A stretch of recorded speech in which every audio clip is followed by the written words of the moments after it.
fundamental analysis, security analysis, portfolio and management subject, class TYBAF. We have solved different formulas in the previous lecture. Liquidity and profitability ratios we have already seen. Now we are discussing how to calculate the gross profit ratio with a given data on trading and P&L account. Gross profit ratio निकालने के लिए gross profit numerator में आएगा और sales denominator में. Quickly calculate the gross profit ratio and tell me in the chat box. Gross profit का amount लेना है, यहाँ पे देखिए ये 2 लाख लेना है. सेल्स डिवाइड करना है 5 लाख इंटू 100. आंसर मुझे चैट बॉक्स में सबका आना चाहिए.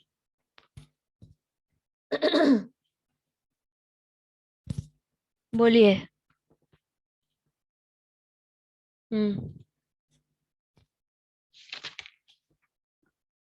परफेक्ट परफेक्ट,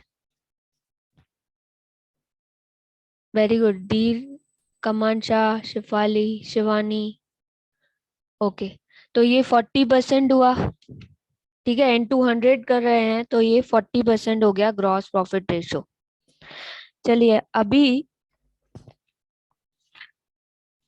आगे का आप लोग देख लो. आगे अब मैं आपको और भी रेशोज देने वाली हूँ. चलिए अभी नीचे एडमिनिस्ट्रेटिव एक्सपेंसेस दिख रहा है आपको इधर. एक minute. Administrative expenses 101,000.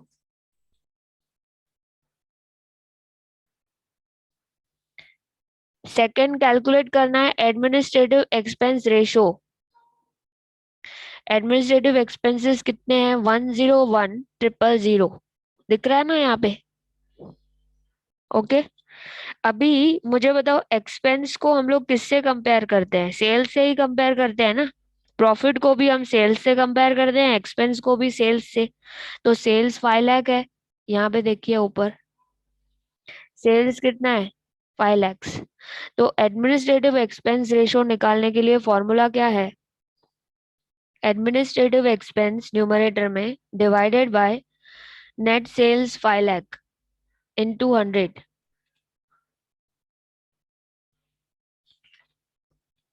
What is your answer?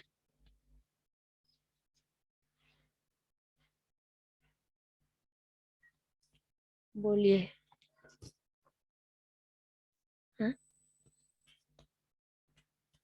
Okay, कमांशा ने राइट आंसर दिया है 20.2. Dheer Gangar. Okay, very good. Administrative expense को आपने सेल्स से डिवाइड किया 5 लाख से. 1,01,000 divide by 5 lakh into 100. Answer is 20.2.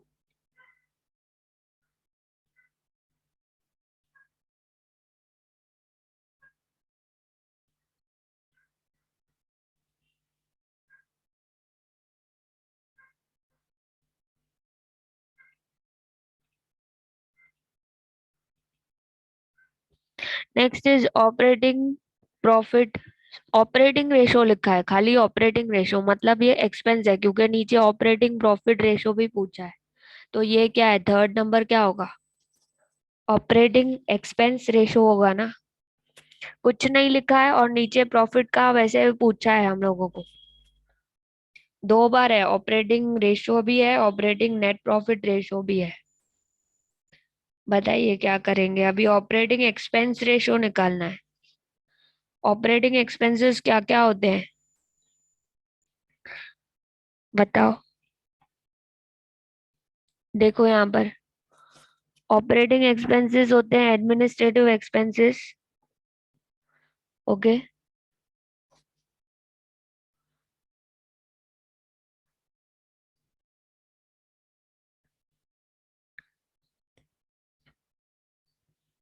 पहले सीओजीएस बताओ. COGS opening stock plus purchases minus closing stock.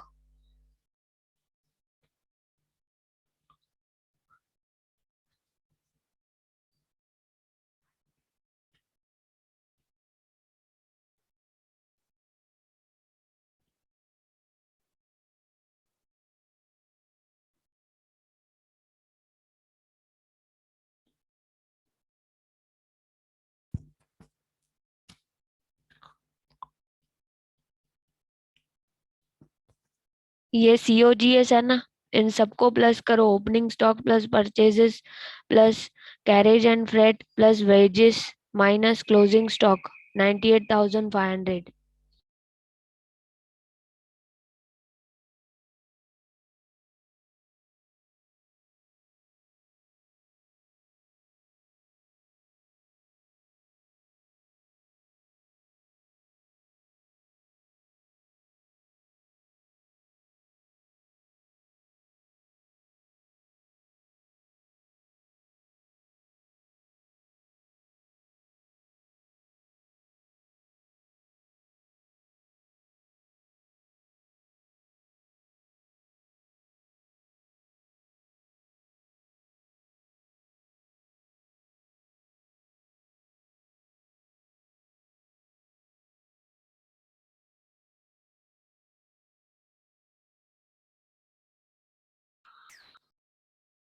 2,93,000 क्या बता रहे हो? 2,93,000 opening stock plus purchases minus closing stock बराबर आंसर है, लेकिन कैरेज रॉ मटेरियल को उठाने के लिए जो रॉ मटेरियल हमने खरीदा उसको उठाया, ठीक है। कैरेज एक्सपेंसेस 2,000 और वेजेस उस सामान को बनाने के लिए जो वेजेस हमने दिए प्रोडक्ट बनाने के लिए, वो भी आपको COGS के अंदर ही इंक्लूड करना है।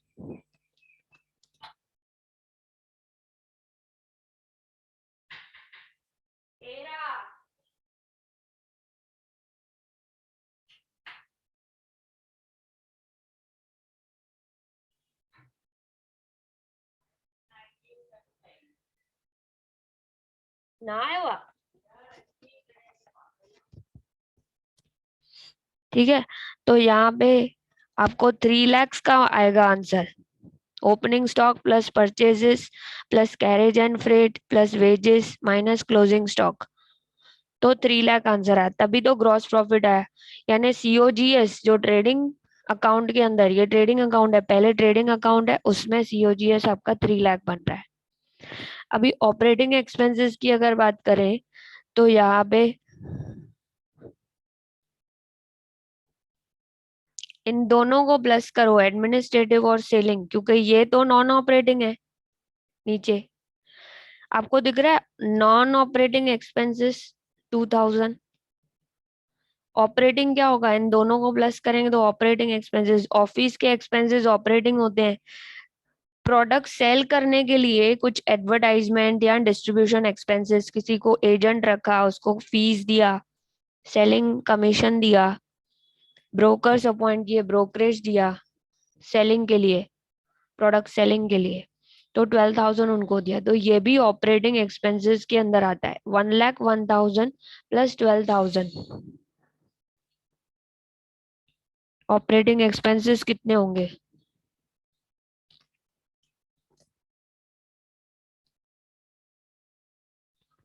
113,000। Operating expenses 113,000।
Operating expense ratio क्या आएगा? 1,13,000 divided by sales 5 lakh. 1,13,000, 113,000 divided by sales 5 lakh. Answer, write the answer in the chat box.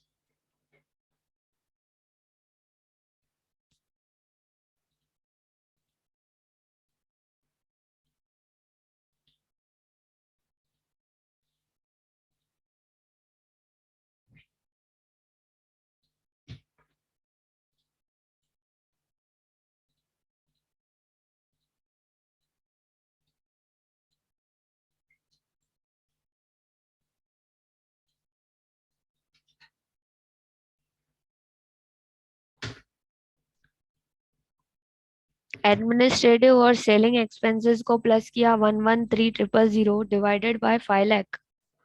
करो ना आंसर, बताओ फटाफट। ऑपरेटिंग एक्सपेंसेस मतलब 3 लाख भी तो इंक्लूड करना है ना। ये 3 लाख जो है, आपको मैंने सीओजीएस बताया, COGS plus operating expenses divided by 5 lakh. COGS plus administrative plus selling expenses divided by sales into 100। 82.6 बरोबर। सीओजीएस लिया 3 लाख और 113,000 divided by total sales 5 lakh, 82.60। Okay, operating expense ratio हो गया। नेक्स्ट आएगा हमारा नेट प्रॉफिट रेशो। ये तो बहुत इजी है, net profit upon sales. Net profit लेना है 91,000 divided by sales 5 lakh. 91,000 divide by 5 lakh.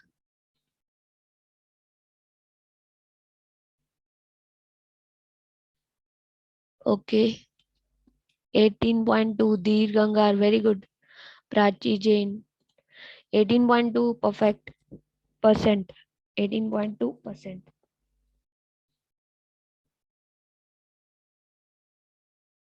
Okay, net profit ratio हो गया। अभी नेक्स्ट क्या पूछा है?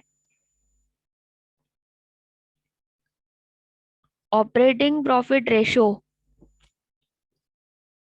ऑपरेटिंग प्रॉफिट में से कैसे निकालेंगे ऑपरेटिंग प्रॉफिट, बताओ।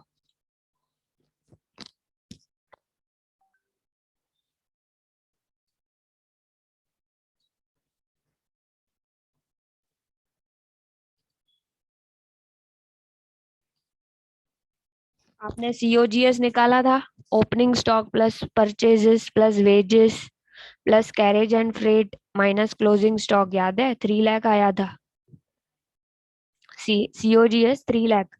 अभी सीओजीएस के बाद ऑपरेटिंग एक्सपेंसेस भी माइनस करने हैं।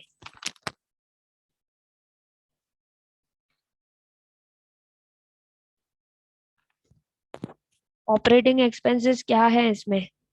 एडमिनिस्ट्रेटिव और सेलिंग एंड डिस्ट्रीब्यूशन एक्सपेंसेस, यानी 113,000। ये कितना था? 3 लाख, और ये 1,13,000। 3 लाख और 1,13,000, सेल्स 5 लाख है। आप बताओ क्या आएगा।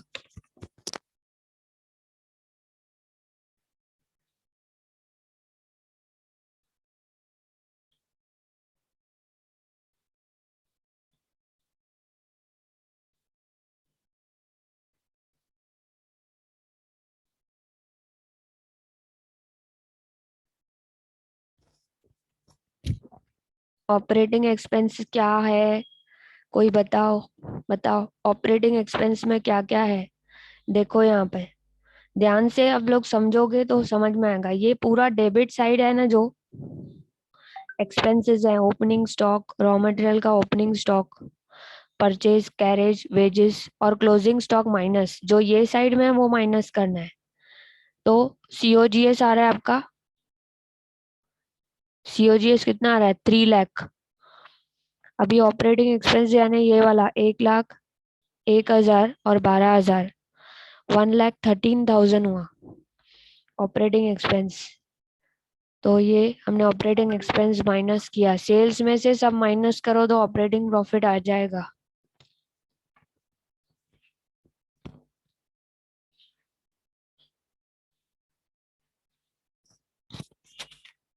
बताओ आंसर। एक ही स्टूडेंट ने आंसर दिया है, 2 जन ने। शिवानी, प्राची एंड धीर कमांशा 87,000 परफेक्ट। ऑपरेटिंग प्रॉफिट निकल गया हमारा ऑपरेटिंग प्रॉफिट। अभी ऑपरेटिंग प्रॉफिट को सेल्स से डिवाइड भी तो करना है। सेल्स दिया है 5 लाख, 5 लाख से डिवाइड करो। 87,000 ऑपरेटिंग प्रॉफिट आया, उसको सेल्स से डिवाइड करो।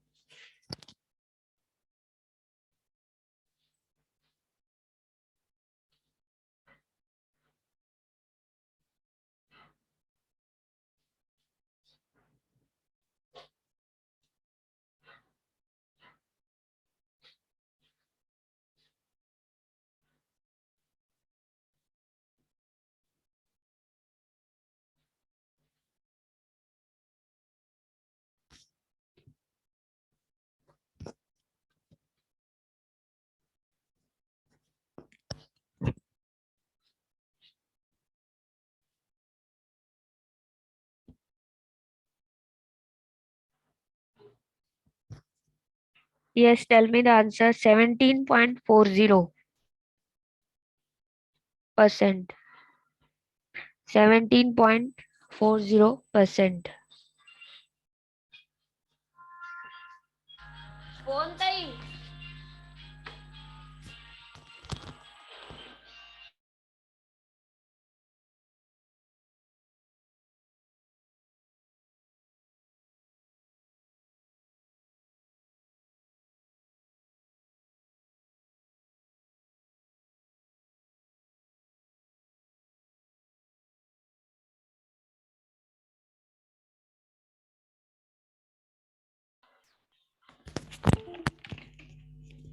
17.40%. Okay. Perfect. Shifali Shah, Shivani. Very good. Prachi Jain, Dhir Gangar. Very good. अभी ये हो गया हमारा ऑपरेटिंग प्रॉफिट रेशो। और कुछ पूछा है क्वेश्चन में? लास्ट देखो, एक ही बस बाकी है, sixth number. Sixth number stock turnover ratio है। जो हमारा स्टॉक पड़ा होता है उसको कभी भी स्टॉक टर्नओवर रेशो करते हैं ना, तो स्टॉक क्या होता है?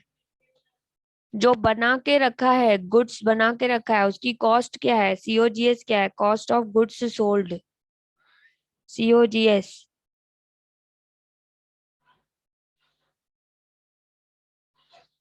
सीओजीएस को आपको एवरेज स्टॉक से डिवाइड करना है। अभी एवरेज स्टॉक क्या होता है? पहले स्टॉक टर्नओवर रेशो तो पहले सीखो, क्या होता है स्टॉक टर्नओवर। हम लोगों ने प्रॉफिटेबिलिटी रेशोज किया है, लास्ट टाइम फिनिश किया था। वर्किंग कैपिटल रेशो में फर्स्ट रेशो दिख रहा है, ये इन्वेंट्री रेशो। खाली ये वाला देखो, बाकी सब नहीं देखो, मैं बाद में समझाऊंगी। खाली फर्स्ट वाला आज पढ़ना है, COGS upon average stock. Stock turnover ratio या इन्वेंट्री टर्नओवर रेशो इसको बोलते हैं। Note down formula. Stock turnover ratio मतलब इन्वेंट्री रेशो।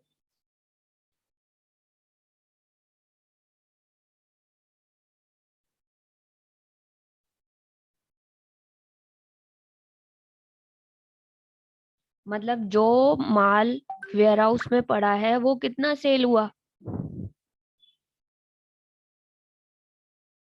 एवरेज इन्वेंट्री क्यों ले रहे हैं हम लोग?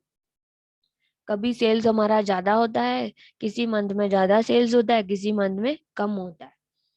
ठीक है, तो हम लोग को एवरेज स्टॉक लेना है।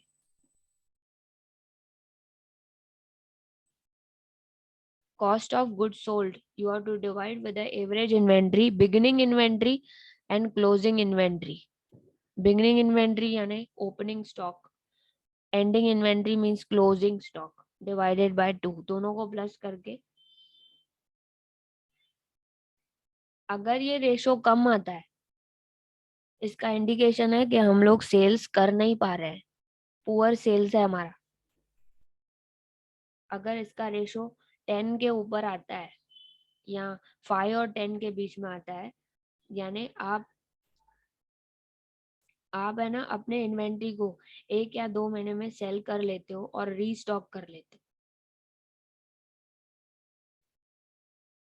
ओके,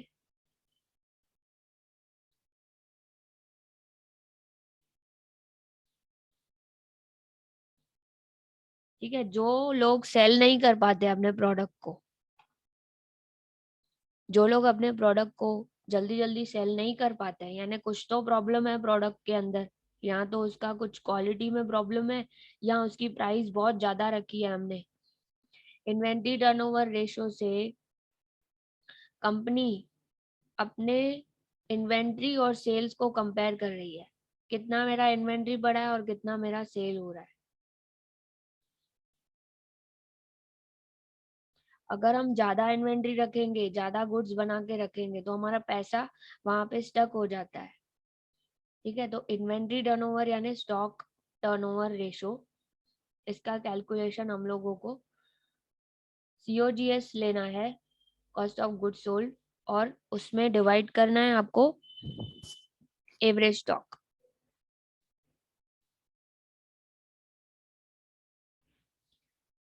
अगर ज्यादा स्टॉक रख रहे हो आप, तो आपका उतना ही पैसा आपकी कंपनी में अमाउंट स्टक हो जाएगा, इन्वेंट्री में आपका पैसा वेस्ट हो जाएगा, क्योंकि सेल तो नहीं हो रहा है, but you are keeping more goods in your warehouse. Finish goods बनाते जा रहे हो, बनाते जा रहे हो, एक टाइम ऐसा आएगा कि आपको सैलरी देने के लिए भी पैसे नहीं बचेंगे।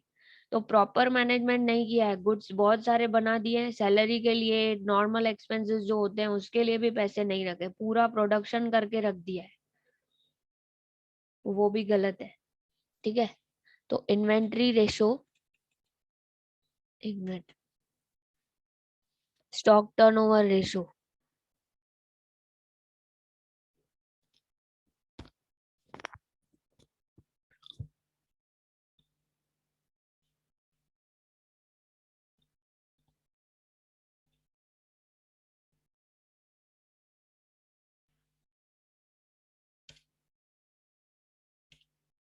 Average stock is equals to opening stock plus closing stock.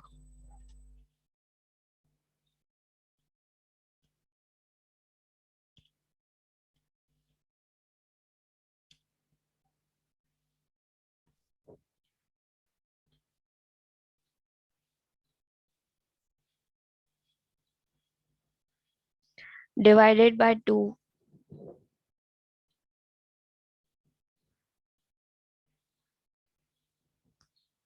Average stock आएगा ना जो आंसर।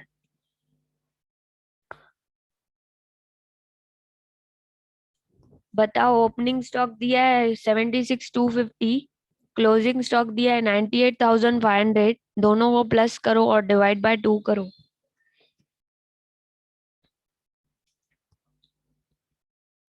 76,250, 98,500।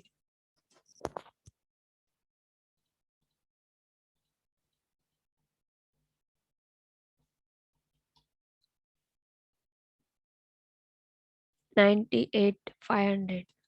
हाँ, बहुत जन ने आंसर दे भी दिया है, very good.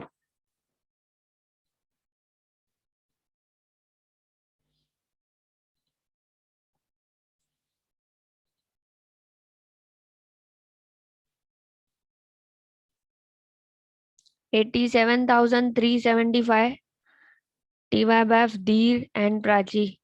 Right answer. 87,375. Okay. What is the next step? COGS. COGS तो हमने पहले ही किया था, opening stock plus purchases plus direct expenses wages and carriage minus closing stock, 3 lakh. Opening stock इसमें किया ऐड, परचेजेस ऐड किया, डायरेक्ट एक्सपेंसेस यानी wages और carriage and freight minus closing stock किया तो 3 लाख आया। अभी इन्वेंट्री टर्नओवर रेशो कैलकुलेट करके बताओ।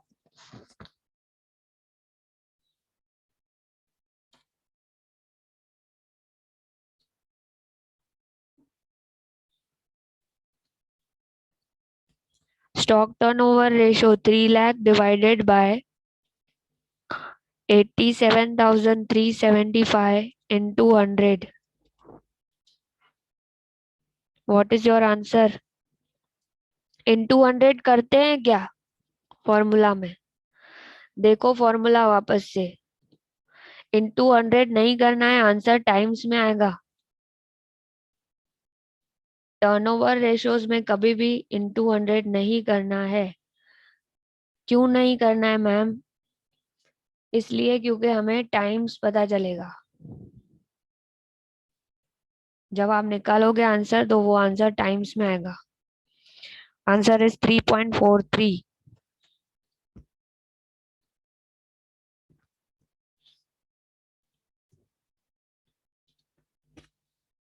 3.43।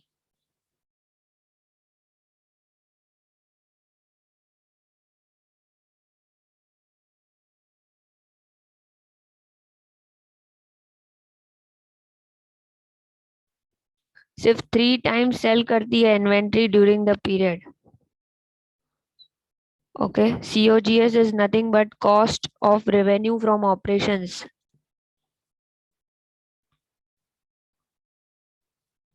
3.43 times company selling the stock.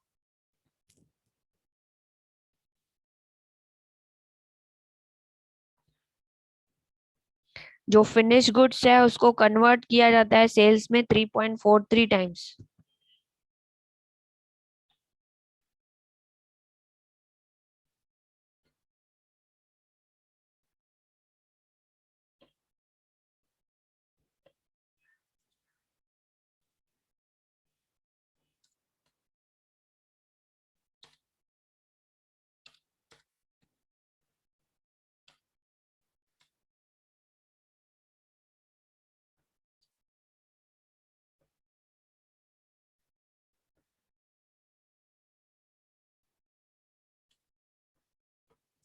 मतलब 3 टाइम्स बोल सकते हो आप। देखो, ओपनिंग स्टॉक और क्लोजिंग स्टॉक में आप देखोगे, पहले जब हमने स्टार्ट किया था तो हमारा 76,250 सेल नहीं हुआ था, ये पड़ा था वेयर हाउस में इतना मटेरियल। अभी उनका मटेरियल ज्यादा पड़ा है, इसलिए दोनों का एवरेज लिया हमने नीचे। पहले जब हमने स्टार्ट किया फाइनेंशियल ईयर 1 अप्रैल से, तो इतना मटेरियल पड़ा था वेयर हाउस में, अभी इतना पड़ा है closing stock 31 March. Market sorry, financial year close हुआ ना जब भी, तभी इतना पड़ा है। तो मतलब सेल्स उनका कभी ज्यादा कभी कम हुआ है, इसलिए डिवाइड बाय 2 करके एवरेज लिया हमने, एवरेज स्टॉक। और COGS को हमने न्यूमरेटर में लिया, यानी फिनिश गुड्स वो सेल कर पाते हैं 3.43 टाइम्स। तो इनका इन्वेंट्री कंट्रोल प्रॉपर नहीं है, इसका ब्लॉकेज है। ये अपना पैसा यहाँ पे पाइल अप करते जा रहे हैं स्टॉक्स के अंदर। तो ज्यादा स्टॉक बना लिया है लेकिन बेच नहीं पा रहे हैं, तो ये एक डिसएडवांटेज है कंपनी के लिए, क्योंकि बहुत सारा पैसा यहाँ पे स्टॉक्स में ब्लॉक हो रहा है, जो सेल भी नहीं हो रहा है, स्टोरेज में जा रहा है सब। और वेयर हाउस की भी तो कॉस्ट होती है ना, भले खुद का वेयर हाउस है, जगह तो स्पेस तो आप उसमें लगाते जा रहे हो, स्टॉक्स लगाते जा रहे हो, ज्यादा बनाने से क्या होता है, सेल तो नहीं कर पा रहे हो ना। इसका मतलब क्या होता है कि आपके पैसे यहाँ पे वेस्ट हो रहे हैं। बिजनेस में आप प्रोडक्शन ज्यादा कर रहे हो और इन्वेंट्री प्रॉपरली मैनेज नहीं की है आपने, और इसकी क्वालिटी भी धीरे धीरे खराब होती जाएगी क्योंकि इसकी एक्सपायरी डेट होती है। So there is a possibility that quality will be, quality खराब हो जाएगी आगे चल के, क्योंकि हम लोग ज्यादा देर तक इसको स्टोरेज में रखते रहते हैं। ठीक है, रखते हैं वेयर हाउस में। तो